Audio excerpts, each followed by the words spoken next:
This didn't end the way I expected. I came to spend 10 days in a monastery in northern India to find myself. I mean, how hard could it be?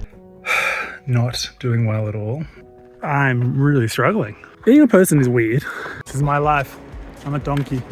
Look at that! We make a momo. What happens when you isolate yourself from everyone you know? No connection, no distractions, no internet. Do you find peace or do you fall apart? This isn't a typical story about finding yourself, even if at the time I thought it was. So I just arrived at the Rizong Tibetan Buddhist Monastery in Ladakh, northern India, and this place is absolutely gorgeous. So my aim is to stay here hopefully for 10 days, but on a personal level, I've been going through some stuff and I'm hoping some time meditating in the forest or in the mountains here will be really helpful. So yeah, I've got absolutely no idea what I'm going to do here. I told them I'm happy to volunteer and I'll do anything. They've showed me my room. It's really nice.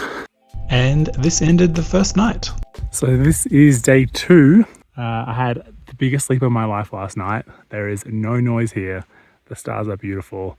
And I've just gone behind the monastery to have a look at what's around, and it is gorgeous. But honestly, it's been really lovely so far. They've given me my own room, which is really comfortable. One of the guys I've been talking to does speak a bit of English. That's helpful. I saw some cows this morning. That was fun. Yeah, I'm gonna walk back now and see if there's anything I can do to help out. I've already done half an hour of meditation. Now, this monk really looked after me and was exceptionally friendly. Actually, it was on this night too that I met the young monks, and they really impacted my time here. They have such an interesting story, and we'll explore that as my time here progresses. Okay, so it's day 2, and I thought I'd do a lovely room tour. Also, just had my first shower. I'll go into that in a minute. As you can see, no matter where I am in the world, even in a Buddhist monastery, I still live like a pig. It's messy, but super comfortable. As you can see, they've given me all the blankets in the heavenly world, and they've even put 2 mattresses on top of each other. Bad news about this room. I saw a spider this big here yesterday. Not happy, Jan. So here is the shower. It's a toilet and shower combo, and I fill up water here, and with a used tin, I can pour it on myself. So look, yes, it's basic, but it does the job. It's only day 3, but I just had a moment that this makes me think, oh yeah, why am I doing this? Every now and then visitors come here, and there was this big group of Spanish visitors, so I could actually talk because I can speak quite a bit of Spanish. And yeah, just being able to communicate with like depth was really nice. And now I'm realizing that it's going to be a good week before I can actually have proper conversations. The monks are super lovely, but obviously with the language barrier, yeah, it means that I'm mostly here with my thoughts. So I hope I like myself. I was determined to simply reach enlightenment by brute force, so I sat in the garden and meditated for hours. This place is so peaceful, so beautiful. So why was this so hard? It's the end of day 3 now, and oh my god, today was by far the longest day here. I could barely even sleep. Yesterday I was tired, and that kind of helped. But today I managed to do 3 big meditation sessions, up to an hour. The first 2 were kind of okay. I sort of got a bit tired, but the third, I'm just so bored. I also told the monks that I'm not meditating very well, and they said that's because you need to do something. So they said they're going to put me to work tomorrow, and I'd really like that. I don't care what I do. Painting, cleaning. So now I'm at the back of the monastery again on day 4. And look, I'm wondering, why is it starting to feel like a prison? I voluntarily came here. I thought maybe it would give me some sort of direction. I've been traveling for 1.5 years. Why is it so hard to not do anything? Those mountains are stunning. Now I really began to lose it. I was talking to myself for several hours. I'll show you some of the highlights because it shows what happened to me when all I could do was exist with myself and think. I'm really struggling. It's not like I'm even meditating all the time, most 3 hours a day. Hoping in the most generic white person way that meditating in North India will get me somewhere. Surely everyone thinks about the purpose of it all. I think I'm gonna continue to ramble because this is really good to free therapy talking to myself. Being a person is weird. I don't think we spend enough time appreciating how weird it is. Rambling into nothingness.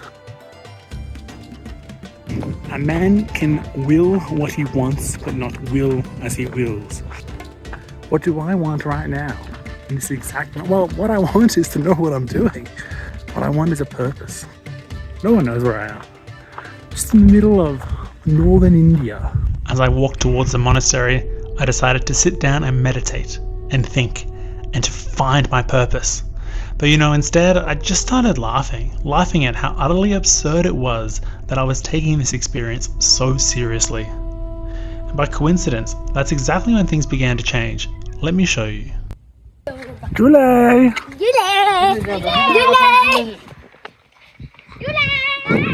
Silly boys. Bye bye. Hello, goodbye. How are you going, sir? Hello. So matey was just telling me that these guys, they come here at this age, same as him, and they cannot leave. So strong dedication. Very proud monk. Are you a monk now? Now monk or future monk? Maybe like learning to be a monk. Crazy. Hello.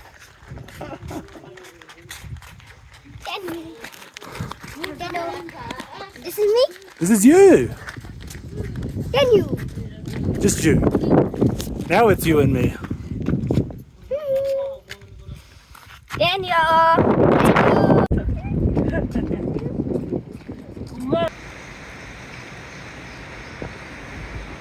Ah, look at that. For me, Julie. I think we need a taste test. It's good? No, too sour. Well, you picked these ones, so.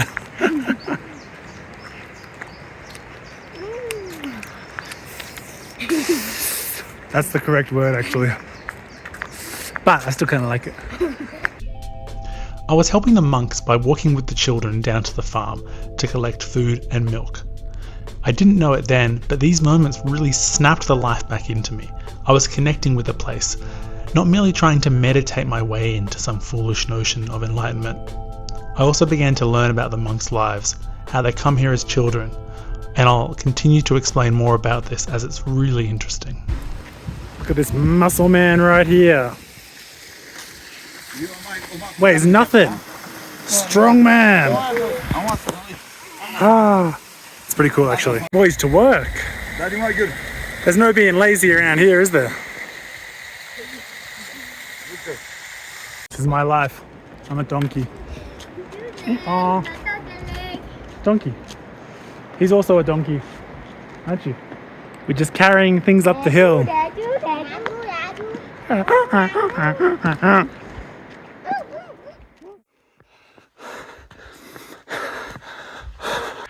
Funny how quick things change. Just 24 hours ago I was here thinking about to pack it in. Day 5, baby. And the way I feel right now is I don't ever need to leave. I stopped taking this whole process so seriously. Started, planning routine. Just going for a run. It is phenomenally hard to run at an altitude of 3,600 meters. Yeah, man, feeling good. Got my Zen on. Worked out some stuff I want to do with my life. But right now, I just want to chill with the monks. Little monk kids are cute. Alrighty. Julie. Yes. Now, as the monk children are playing with my hair, I think it's an excellent time to share what I've learned about the monk's lifestyle. So the children come to the monastery at a very young age, and it's actually seen as an honor for the family, and it's quite beneficial for the child. They're looked after incredibly well and get a very good education, something I'll show you later on because there's actually a school at the monastery. Daniel, sorry. Every morning at 8:30 now, just in time for breakfast, I would wake up to a tap at my window. Daniel, come. I'm camping. How are you? How are you? Hi. What is my name? Daniel. This is water. Evaporation. Vapor. That is a good word.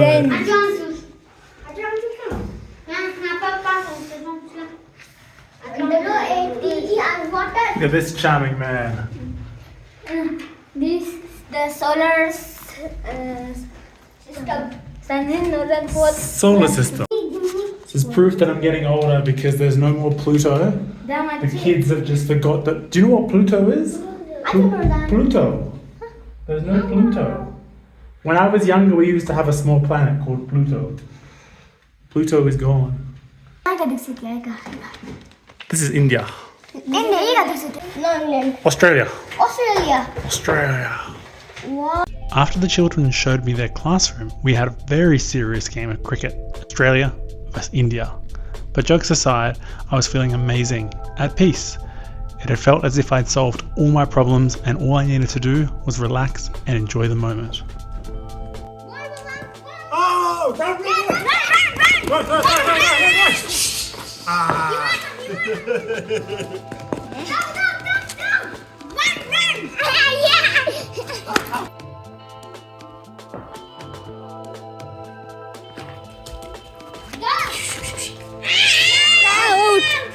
Yeah. Not doing well at all, but I think we have to be realistic about the fact that it's not always supposed to be easy. And you can have everything, and it can still be hard. And I have to tell myself that doesn't mean that I'm not grateful.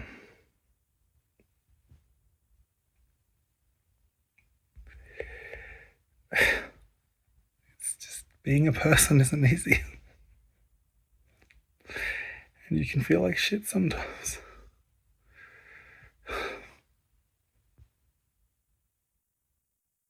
Okay. Day 7 for a run. Yesterday, I don't want to say it was shit, but there were a few hours that were not good. I don't quite know what to make of it, except that, look, as someone with anxiety, like many people, it comes in waves. You can be in the best place in the world and it can get you down. I actually think it's important as someone who travels full time and for a lot of people who see what I do to point out that it's not like all your problems disappear. There's a famous quote that says, wherever you go, there you are. And that's been true the last year and a half. So just gonna accept it and get on with it. So today I have said to the kids and the older monks that I want to help clean their garden because the garden is a mess. So maybe I can get the kids to come help weeding with me. So after this run, we'll see how that goes. Alrighty. Well, as it turns out, I didn't end up in the garden. But here are some shots of the next few days. These next few days were brilliant because I stopped stressing or caring about trying to fix myself. And instead, I just enjoyed my time. Hello. This is a tea club. Drinking tea. Cheers. Cheers.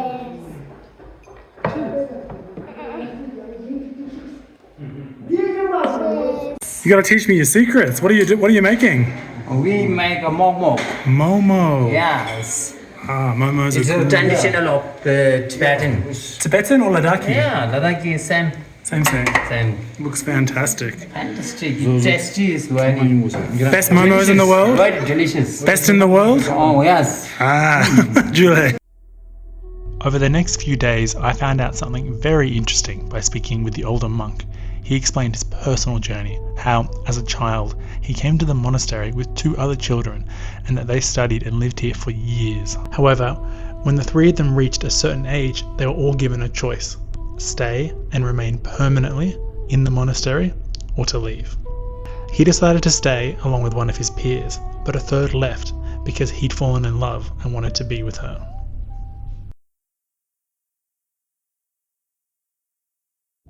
So as I sit here in one of my favourite spots to meditate in the garden, I guess I'm now reflecting because it's day 9. Tomorrow I'm going to leave. This could be one of my last meditations in the monastery, which you can see behind me. It's a beautiful place. So I thought it's worth reflecting on if I've achieved my aims of being here. I've started doing this a lot, trying to explain it all, before I've really felt it. So let me pause here. This moment matters, but it'll make more sense later. For now though, I want to show you some final shots of this beautiful monastery and my final dinner with the monks. Taking a video of the master chef at Rizong Monastery. This guy never stops working. What's your name? Topstan. Yeah. And he makes the best food. So good. Jule, Ginle. Tomorrow going. Thank you, sir. Look at that. Tomorrow going. I don't know what is in this bread, but maybe it's because I've been eating like rice and lentils for like a week or 10 days straight. But this is my favorite thing in the world. Oh my god. It's like sweet and the right amount of crunchy and fluffy. So I'm just going to call it like a Ladakhi roti. How are you, sir? Good. Good. Yes. Today you win. You cry? Yeah. You going to cry? Yes. You can see the tears already. Yeah.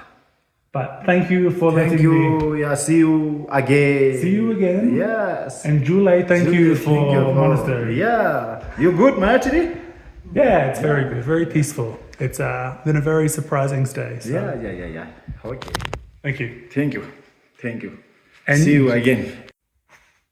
Alrighty, so it's day 10, and shortly I'm going to be leaving the monastery.